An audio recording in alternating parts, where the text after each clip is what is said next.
భార్యామలతో ఆడుతున్న తర్వాత చాలు బాబా ఇప్పటికే మేము అలసిపోయాం అని భార్యామల దగ్గర వెళ్ళాట. మీతో క్రీడలు అయినాయి, ఇప్పుడు నేను మీకు చూపిస్తాను విన్యాసాలు అన్నట్ట. భార్యామలు అన్నాక ఏదో తిన్నాం బతికాం, బయటికి రండి ముందర, మీరు ఎందుకు ఇటువంటి శాస్త్రాలు చేస్తారా, నా గురించి చేయాలనుకుంటున్నారు మీరు, అసలు ముందు ఆగండి అన్నట్ట. ఫారెస్ట్ ఆఫీసర్ గారు ఓ అమ్మాయిని పెళ్లి చేసుకున్నారనమాట. ఫారెస్ట్లోకి వెళ్ళేటప్పటికల్లా వాళ్ళందరూ అత్తగారు మామగారు భయపడుతున్నట్టు మా అమ్మాయిని పంపిస్తున్నా కానీ ఎప్పుడు మాయదారి పాములు అవి ఇవన్నీ వస్తూ ఉంటాయి. మీరు ఏమనుకుంటున్నారు, మా ఇంటి పేరు గరుత్మంత, మా ఇంటి పేరు గరుడవారు, మేము సామాన్యులం కాదు, అసలు పాములకు మమ్మల్ని చూస్తేనే భయం. అందువల్ల మా ఆఫీస్లో ఒక పాము వచ్చింది, నేను వర్క్లో ఉంటుండగా దాన్ని ఒక్క వేటకు చంపేశాను అంతే. అందువల్ల మీ అమ్మాయి గురించి ఏం భయం అవుతున్నారు. పంపించారు కాపురానికి. పంపించేటప్పటికి అందుకే ఏమండి పక్క వాళ్ళ ఇంట్లో పాము వచ్చిందండి, కట్ల పాము వచ్చింది, నన్ను పిలిచిందన్న, నన్ను పిలవలేదు, నేను వచ్చేవాడి కదా, దాన్ని ఏదో చేసేవాడి కదా అన్నారు. నిజంగా వీళ్ళింట్లోకి వచ్చిందనమాట ఒకసారి పాము. కాస్త వచ్చేటప్పటికల్లా ఆయన ఎక్కి ఏకంగా బీరువా ఎక్కేసి కూర్చున్నట్టు. ఏమంటూ పక్క వాళ్ళ ఇంట్లో పాము వచ్చింది కాదండి, మన ఇంట్లోకి వచ్చింది, మీరేంటి బీరువా ఎక్కారు, పాము అంటే గరుడవారు అన్నారు కదా అని ఏదో తెలియకలేదు. ఏదో లేక కొత్తలో ఆవిడ ఇంప్రెస్ చేయాలని చెప్పని అన్నాను. అందువల్ల నీవు అటువంటి వాళ్ళు వద్దు నువ్వు అందరూ. అలాగా గజరాజుకి ఏం జరిగిందండి, ఆయన తన భార్య అన్నట్టు ఒకసారి నా ప్రతాపం చూపిస్తా చూడండి అన్నాడు. ఈ ఒడ్డు నుంచి ఆ ఒడ్డుకు ఈదుతున్నాడు, ఆ ఒడ్డు నుంచి ఈ ఒడ్డుకు ఈదుతున్నాడు. ఒకసారి నీళ్ళలో వెళ్ళిపోయి అయ్యో మా ఆయన అయిపోయాడు అనుకునే లోపల పైకి వస్తాడట. ఇలాంటి విన్యాసాలన్నీ చేస్తూ ఉన్న సమయంలో అల్లకల్లోలం చేసేసారు ఆ సరోవరాన్ని అంతటిని. అలా ఎప్పుడైతే అల్లకల్లోలం చేసేసారో ఆ అడుగున, ఆ మడుగు అడుగున దాగి ఉన్నటువంటి ఒక మొసలి వీళ్ళు చేసేటువంటి చిందరవందరతనానికి అది భరించలేకపోయింది. ఆ మొసలి భరించలేక ఒక్కసారిగా ఆ సరోవరం యొక్క అట్టడుగు భాగంలో నుంచి అది వస్తుంది. దాన్ని వర్ణించారండి అద్భుతంగా. భుగభుగాయత భూరి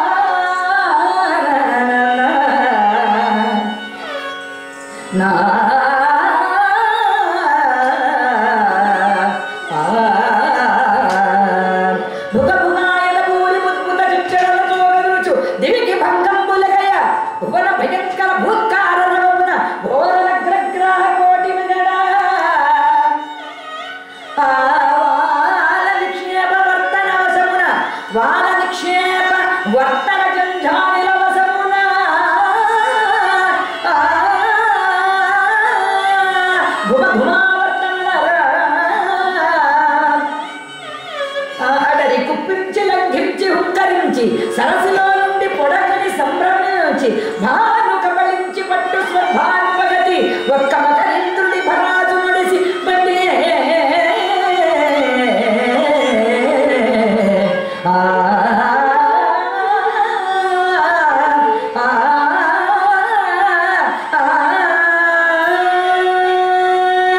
జయ శ్రీమంతరమారమణ గోవింద.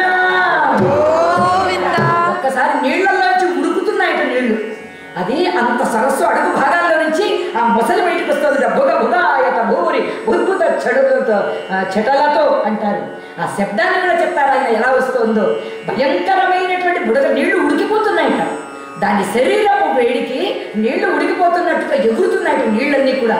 అలా ఎగురుతూ ఉంటే అలా పైకి వచ్చిందట. భువన భయంకర భూత్కారమున, దాని నోటిలో నుంచి వచ్చేటువంటి నీళ్ల వేగానికి ఏం జరుగుతుందట, భువన భయంకర భూత్కారమున ఘోర నక్రగ్రాహ కోటి బెగడ. ఆ నీళ్లలో ఉన్నటువంటి చిన్న చిన్న మొసళ్ళు ఇంకా ఏవేవో జల జంతువులు ఉన్నాయి, అవన్నీ కూడా భయపడిపోతున్నాయి. ఇది బయటకు వస్తూ ఉంటే ఘోర నక్రగ్రాహ కోటి బెగడ భయపడిపోతున్నాయట. ఒక్కసారి తోకను వేసి ఒక్క సరుపు చచ్చిందట నీళ్లలోంచి. ఆ నీళ్లు ఆకాశం అంత ఎత్తు లేచాయట. అలా లేచిన తరువాత ఆ తోకను అలా సరోవరం చుట్టూ తిప్పించండి, అంత పెద్ద దేహం దాన్ని.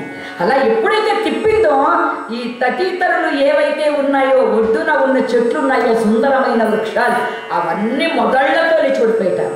తటీతరుల మూలంబులై ధరణి కూల, నీళ్ళ చెట్లన్నీ కూడా కురిపోయాయి మొత్తం అంతా కూడా.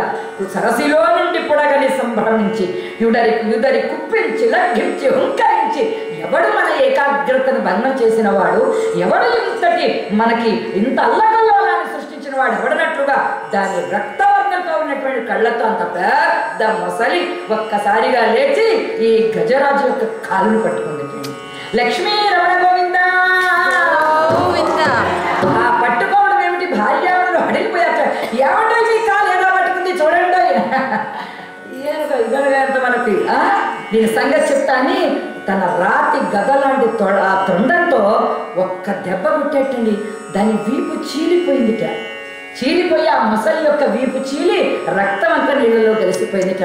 ఆ దెబ్బకి దాని ఒళ్ళు తిరిగిపోయి తిన్నగా వెళ్ళిపోయింది మడుగులోనికి. పావు గంట సేపు తెలుసుకుంటే తప్ప దానికి మళ్ళీ తిరిగి ప్రాణం దక్కేటువంటి అవకాశం కదలగలేదు. వచ్చిన వాడు ఎవరు, ఈ గజరాజు చాలా బలవంతుడైనటువంటి వాడు.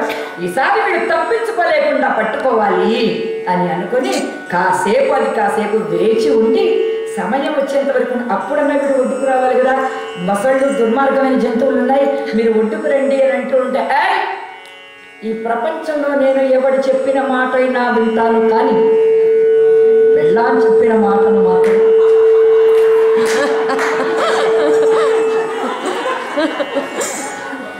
జీవితాంతం వింటారు. మన వైభవమే ఆమె, మన వైభవమే ఆవిడ. అష్టైశ్వర్యాలలో ఒక భోగము, ఒక భాగ్యము ఇంట్లో ఇల్లాలి. మా ఆయన తిన్నాడా లేదు, ఏంటో గలతగా ఉన్నారు, కొంచెం ఏమిటో నీరసంగా ఉన్నారు, అలా ఉన్నారు, ఇలా ఉన్నారు ఏమిటని ఆవిడ అడగాలి. ఏమిటి ఈ మధ్య నాడు పనిచేసుకునేది కొంచెం మా ఆవిడ నీరసించిందని ఆయన అనుకోవాలన్నమాట. అటువంటి దంపతులైనటువంటి వాళ్ళు ఉన్నారు అంటే వాళ్ళందరి పాదాలకి నమస్కారంతో ఒకసారి చప్పట్లు కొట్టండి, పర్వాలేదు.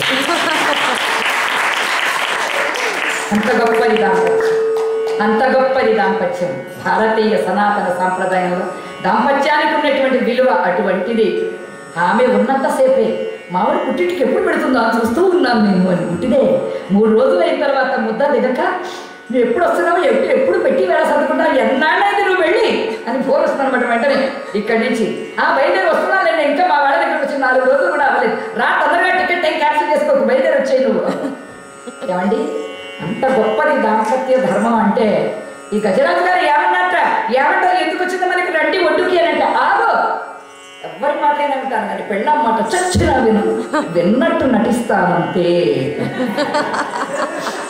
అందువల్ల అలాగా మహానుభావుడు కాస్త ఏం చేశాడు, పెళ్ళాం మాట విన్నట్టే ఉన్నాడు కానీ నిజంగా వినలే. రామచంద్రమూర్తిని గురించి ఒకటి అంటారనమాట, అసంభవం హేమ మృగస్య జన్మ తథాపి రామో రులుభే మృగాయ ప్రాయ సమాపన్న విపత్తి కాలే ధియోపి పుంసం మలినే భవంతి అని. రాముడికి బంగారులేడి కావాలా, సీతమ్మకు బంగారులేడి కావాలా? అసలు బంగారాలు భాగ్యాలన్నీ కూడా రాజ్యాలలో వదులుకుని వచ్చినటువంటి వాళ్ళకెందుకండి ఇవన్నీ? బంగారు లేడిని చూచి మోహం పట్టడం ఏంటండి? సీతమ్మ వారు నా ప్రాణాల కదా ప్రమాదం ఉందిట, వాడెవడో మాయా రాక్షసుడు అంటున్నాడు, తమ్ముడు నేను వెళ్ళను అన్నాడు రాముడు ముందర. నువ్వు వెళతావా వెళ్ళవా ఏమవుతున్నది తర్వాత సంగతి, ముందర వెళ్ళి నాకు లేడిని తీసుకొచ్చి పెట్టు అని సీత. దేవుడు కావాలా బంగారం కావాలా అంటే సీతమ్మ వారు బంగారం కొడుకుంది, అది దక్కలా ఇది దక్కలేదు అక్కడికి. ఏమండి అందువల్ల ఎప్పుడైతే దేవుడిని కాదనుకుందో దేవుడు లాంటి రాముడు దూరం అయిపోయాడు సీతమ్మకి. రాముడు రాజ్యాలను వదులుకున్నవాడు లేడి పిల్ల కోసమని పరుగులు పెట్టాడు. అందువల్ల ఏమైపోయింది, సీతమ్మ వారు అసలు బంగారం జరిగింది చేతుల్లో నుంచి. మరి ఎందుకు ఇలా జరిగింది అంటే, ఎంత మహానుభావులైనా కష్టకాలం వచ్చే సమయం ఉందంటే ఇది పనిచేయడం మానేస్తుందిటండి. నువ్వు పో అంటే పోతూనే ఉంటారనమాట. ఇదిగో గజరాజు లాంటి వాడు, అటువంటి వాడు చిక్కుకుని పోయాడు. భార్యావణులు ఒడ్డుకురమన్నా కూడా రాలేదు, తిన్నగా సరోవరంలోనే ఉండిపోయాడు. తిన్నగా వచ్చింది, అది వచ్చి ఏం చేసిందండి, పాదద్వంద్వము నేలమోపి పవనో బంధించి పంచేంద్రియులు మాధవన్ పరిమార్చి బుద్ధిలతను మారాకు వర్తించి నిష్కేత బ్రహ్మ పదావలంబనగతి క్రీడించు యోగేంద్ర మర్యాద నక్రమ విక్రమించ కరిపాదక్రం తనిర్వక్రమై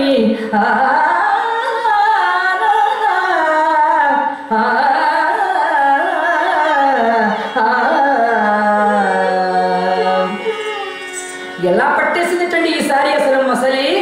ఎంత గొప్ప ఉపమానం చెప్పారంటే పోతన్న గారు, పాదద్వంద్వము నేలమోపి ఒక మునీశ్వరుడు తపస్సు కోసమై నిలబడ్డాడు. భగవంతుడిలో మనస్సు లేనని చేయాలి, ఏ కోరికలు లేవు, ఏమీ లేవు.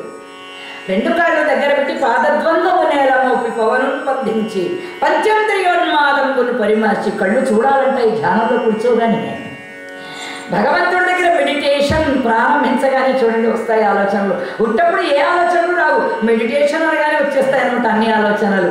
అటువంటి పంచేంద్రియోన్మాదాన్ని పరిమార్చి బుద్ధిలతకు మారాకు హత్తించి, బుద్ధిలతకు ఇంకొక చిగురు అంటే జ్ఞానం అన్నమాట.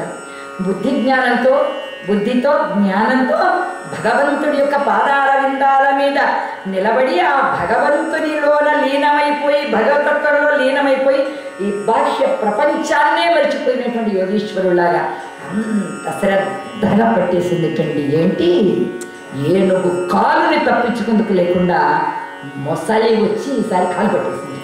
జై శ్రీమద్రమణ గోవింద. చూడండి కరిరాజుకు చాలా పాపం వచ్చింది. ఒకసారి నేనేదో సాగు పడితే బుద్ధి రాలేదా నీకు, మళ్ళీ వచ్చి నా కాలు పట్టుకున్నావా మకరి, ఈసారితో నీ పని సరి అని అన్నట్టు వాళ్ళు అనుకుని వెంటనే ఏం చేశాడు, వాళ్ళిద్దరి యుద్ధం ప్రారంభమైపోయింది. అదేమో నీళ్లలోకి లాగుతోంది మొసలి, ఒడ్డునకు లాగుతున్నాడు గజేంద్రుడు. వాళ్ళ ఇద్దరి యుద్ధాన్ని బొమ్మెరపతన గారు వర్ణిస్తారు. కరిమకరికి కరిమకరికి సరసి దిగుచు కరకరి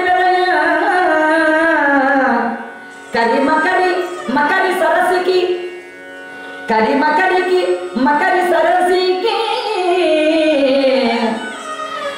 కరకరి కరకరి భరమనుచును కరకరి మకరి దిగుచు కరి భరమనుచును మకరి దిగుచు కరకరి వినయ కరికి మకరి మకరికి కరి కరి మకరికి మకరికి కరి భరమనుచును అతలకు తల భటుల దిరిపడను.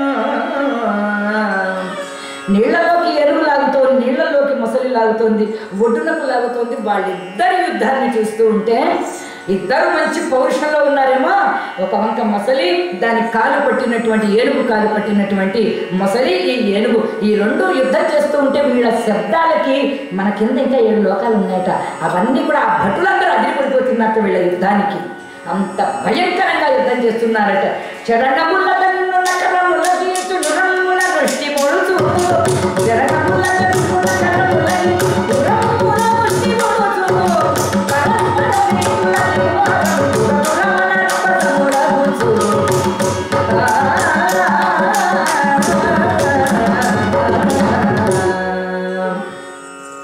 భయంకరంగా కూడా అది దాని పదునైనటువంటి కోరలతో ఈ కాలును పట్టేసిందిట. పట్టి దాని రక్తాన్ని లాగి తాగిస్తోందిటండి. దానికి దొరకకుండా తన తొండలతో చావగొడుతూ మొసలి కూడా యుద్ధం చేస్తోందిట.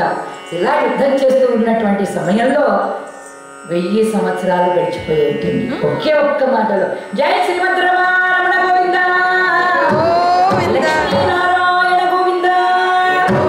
1000 సంవత్సరాలు అయిపోయాయి. ఆ ఏనుగు యొక్క రక్తాన్ని తాగి తాగి తాగి బలిసిపోయింది ఈ మొసలి. కాస్త దిగులు పడినటువంటి ముఖాలతో ఇల్లాలందరూ దూరంగా కూర్చుని నీళ్ళలో కూర్చుని ఒక కదలిక దాల్సిందట. మహారాజులో ఉండేటువంటి వాడు, మహారాజు ఆయన బతుకు చూడలేదా, నేను చూడలేకపోతున్నాను, నేనేం చేయబోదు, పోనీ నీ కాలు విడిపెట్టవే ఆయన బదులుగా ఆ పని చేసేదాన్ని. బాబు ఇద్దరి కాళ్ళు అది పట్టుకున్నారు ఏకంగా. అప్పుడు ఏం చేయగలని చెప్పు, అందుకే ఆయన కాలే పట్టుకుంటారు. మళ్ళీ అది ఇలాగా పాప సానుభూతిగా అందరూ చెప్తారు. ఈ పిల్లలందరూ ఒడ్డు మీద పడి ఏడుస్తున్నారట. అవి విన్నాడండి కరిరాజు. అప్పుడు నెమ్మదిగా విషయం అర్థం కావడం. 1000 సంవత్సరాలు గడిచిపోయింది. నాలో ఉన్నటువంటి సర్వశక్తులు కూడా నెమ్మదిగా తగ్గుతూ ఉన్నాయి. ఇదివరకు ఉన్నటువంటి శక్తి ఇప్పుడు లేదు. కాళ్ళు వణుకుతూ ఉన్నాయి, శరీరం తూలిపోతూ ఉంది, కళ్ళల్లో చూపు తగ్గిపోతూ ఉంది. దానితో సమానంగా నేను పోరాడలేకపోతున్నా. ఏం చేయగలనని ఒక్కసారిగా తెలియనటువంటి నిస్సత్తువ ఆవహించేసింది.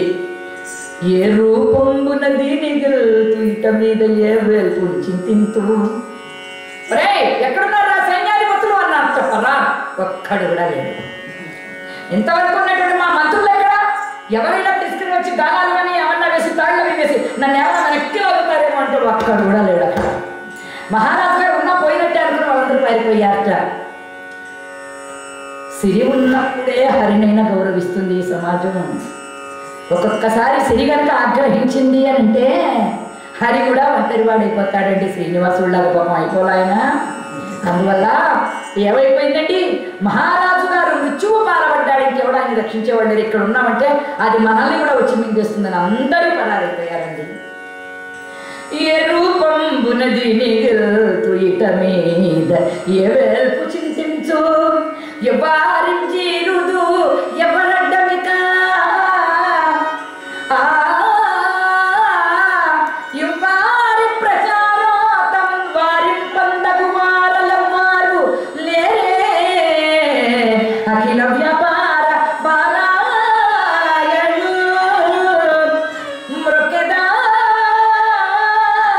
దిక్కుమాలిన మొరాలింపన్ ప్రపుణ్యాత్మకు వరువులేరా రక్షించేటువంటి ఆత్మబాంధవు లేనిటువంటి మనుష్యులారా నాకు నమో నారాయణ అంటూ వాడు వెళ్ళిపోతున్నారట. మేమేదో జలాలను చల్లగలం కానీ ఈ మహాపదలో ఏనుగు పడిపోతే ఏనుగే లేవట. ఇంకా ఏ జంతువు అయినా పడిపోతే ఎవరైనా లేపగలుగుతాడు కానీ ఏనుగు పడిపోతే ఎవరు లేపగలుగుతాడండి, దాని అంతటా అదే లేవాలి. అందువల్ల మహానుభావులైనటువంటి వాళ్ళు కింద పడ్డారంటే వాళ్ళు లేవాలి తప్ప వాళ్ళని లేపగలిగిన వాళ్ళు ఎవ్వరూ కూడా లేదు. ఆ కారణంతో ఏనుగు ఏడుస్తుందిట. ఏ రూపంగున దీనికి వెళ్తూ నాలో ఉన్న సర్వశక్తులన్నీ కూడా అణిగిపోయినాయి, రక్షించేవారు ఎవరైనా ఉన్నారంటే లేరు. ఓ మునీశ్వరులు అంటారే, ఓ దేవతలు అంటారే, ఆ గంధర్వులు అంటారే, వాళ్ళెవరూ లేరా, లేరే దిక్కుమాలిన వాడి మొరాలింపన్. ఆహా, ఎందుకింత దుస్థితికి శ్రీసారిపోయానంటే నేను ఎంత వైభవంతో ఉండేటువంటి వాడిని నానేకపయూధములు పెద్ద కాలంలో నన్ను సన్మానింప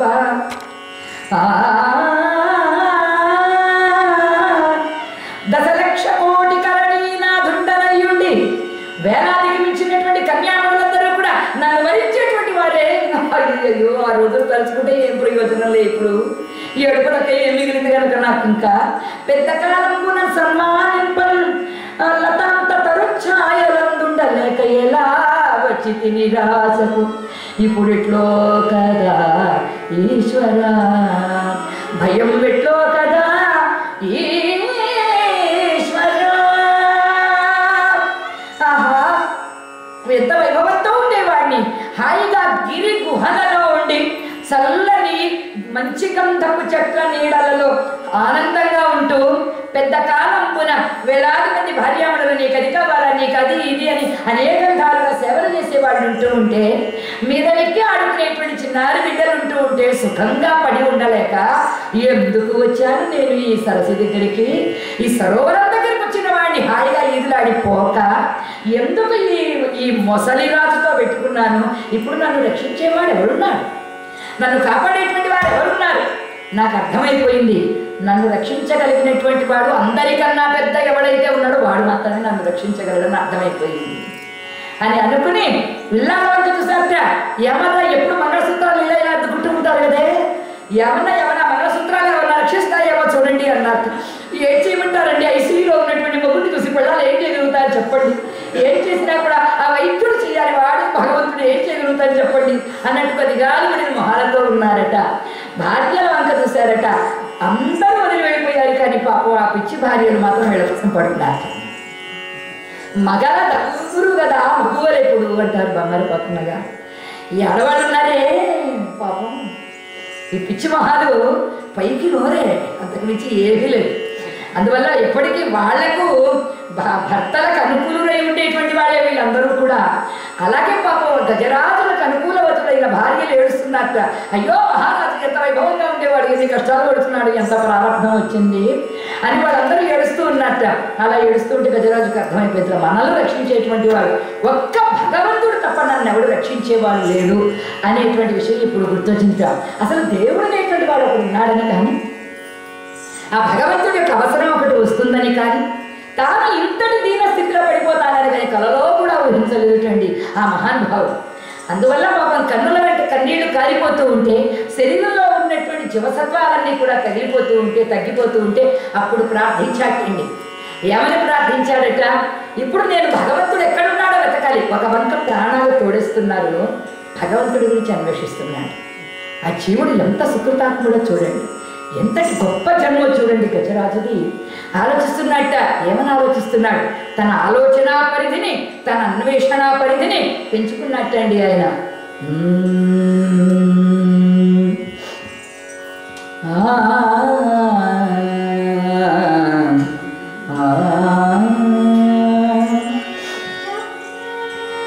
యౌవని చేజనించు జగమువనిలో పలనుండు లీనమై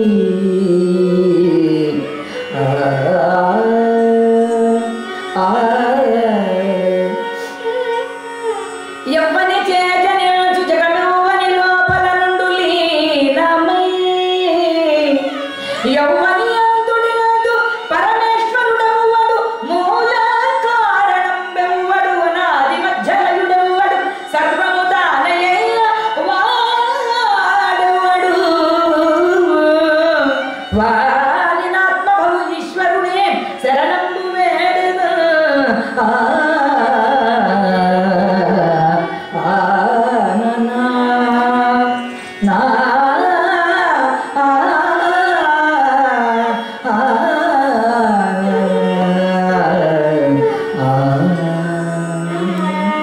జై శ్రీమద్ రమణ గోవింద.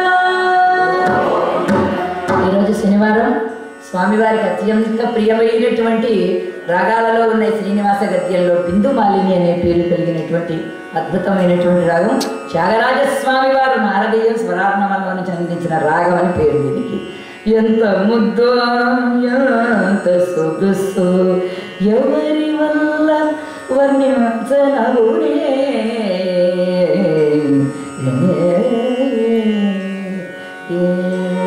లక్ష్మీ రమణ గోవింద. ఎవరి చేత ఈ భువనమంతా సృష్టింపబడుతుందో అనగానే వెంటనే బ్రహ్మగారు లేచి నిలబడ్డాట. సరస్వతీదేవి అంది, ఒక్క నిమిషం ఆగండి, వాడు కామ పెట్టాడు, ఇష్టపట్టలేదు. వాడు ఎవరి చేత నించు జగము అన్నట్ట. ఎవరి చేత ఈ ప్రపంచం అంతా సృష్టింపబడుతుంది అనగానే బ్రహ్మగారు లేచి నిలబడ్డాడు. పాపం గజరాజు కూడా 1000 సంవత్సరాలు చేడుస్తున్నాడు, వాడు నన్నే రక్షించమన్నాడేమో, నేనే కదా సృష్టికర్తని అన్నట్ట. మీరు ఆగండి కాసేపు, రెండవ వాక్యం వస్తుందో వినం. ఎవరి జనించు జగము ఎవరి లోపల నుండు లీనమై. చూసారా, మీ ఉద్యోగం కాదు, పక్కింటి గొడవలన్నీ మీకే కావాలి, ముందర కూర్చొని తలుపులేయండి అంటాడు సరస్వతి. అక్కడ అయిపోయిన తర్వాత ఎవరి లోపల నుండి లీనమయ్యాలి, పక్కింటి తలుపు తట్టినట్టయింది. అది ఎవరు? పరమేశ్వరుడు. ఎవరిలో లీనమైపోతుంది సృష్టి అంతా? లయకారకుడు ఈశ్వరుడట. అందువల్ల ఈశ్వరుడి దగ్గర కన్నట్టు పరమేశ్వరుడు అన్నట్టు ఏమేమో పార్వతి నన్నే పిలుస్తున్నాడు మనవాడు. ఆ రోజున విషం వస్తూ ఉంటే పాలసముద్రాన్ని చిలికినప్పుడు ఎలా రక్షించాను, ఇప్పుడు నేను కూడా వెళ్ళి ఆ గజరాజును రక్షిస్తాను. మీరు ఆగండి, బ్రహ్మగారికే కాదు కామ పెడతాం, మీకు కూడా కామయ్యే పెట్టాడు వాడు. అందువల్ల ఎవ్వరి చేజనించు జగము ఎవ్వరి లోపల నుండి లీనమై. ఇంకా తర్వాత ఏదో ఉంది, ఆగండి ఎందుట అని ఏమన్నట్టు. ఆ తర్వాత ఎవ్వరి యందుడిందు పరమేశ్వరుడు. పరమేశ్వరుడు అంటే మీరే పరమేశ్వరుడు కాదు, పరా